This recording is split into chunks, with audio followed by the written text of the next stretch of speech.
Hey guys, what's up? Austin Beals here from Live True Freedom. I wanted to come with you. Edit that one. Hey guys, what's up? Austin Beals here from Live True Freedom, and I wanted to share with you a quick technique that I've been using in my life that has really had a great effect on my personal finances. It's really simple, but yet really profound. It makes a big difference, and I like to call it the 4-jar wealth method. Again, it's simple, but oftentimes it's the simple things we neglect to do over time that can make the biggest difference in our life. So, I'll explain this method real quick. Basically, you create 4 jars or 4 accounts. You can create 4 actual locations, but I prefer to use bank accounts, just at the same bank. And you create one for investing, one for saving, one for giving, and one for spending.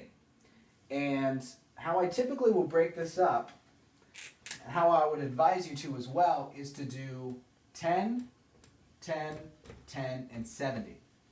So it may take some, well, not may, it will take some diligence and some planning to figure out how to live off of 70% of your income, because all of your expenses are going to be coming from this jar here, while the rest are going towards something a little bit more purposeful than what we typically spend our money on. Now that takes, like I said, diligence, and there are books out there that will teach you how to budget, and I'm working on a book right now, and I'll have some tips in that.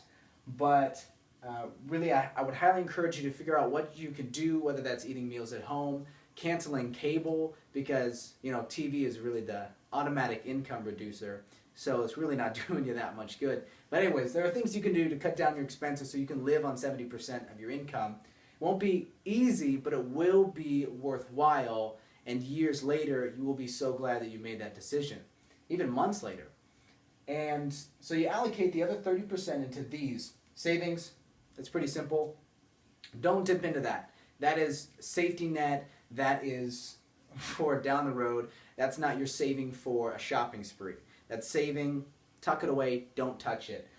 Investing, you're going to give it, that is specifically going towards things, resources that are going to grow, assets that are going to actually produce a result, are going to actually bring a return in your life and in your income.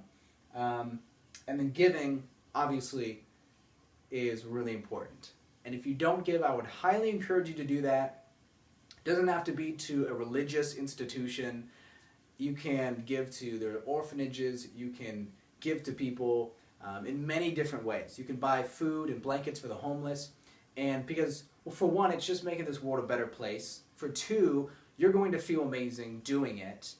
And it's one of the best ways to cheer yourself up. Not that you do it for selfish reasons, but if you're down, one of the best ways to turn your attitude around is to volunteer, is to give, is to do something for someone else. And one of the best ways to prove to your subconscious mind that you're living in abundance, that there's always enough, is to give generously. So I would strongly encourage you to give, and hopefully that's already a practice of yours.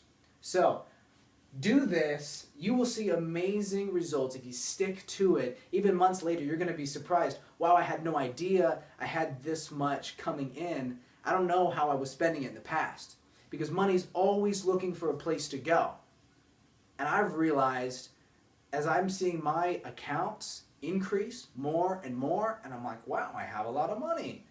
And but I'm making relatively a little bit more, but I'm making close to what I was in the past, and I'm just realizing I must have been spending it on frivolous things.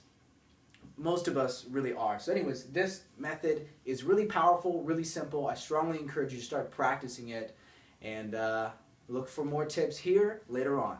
Bye-bye.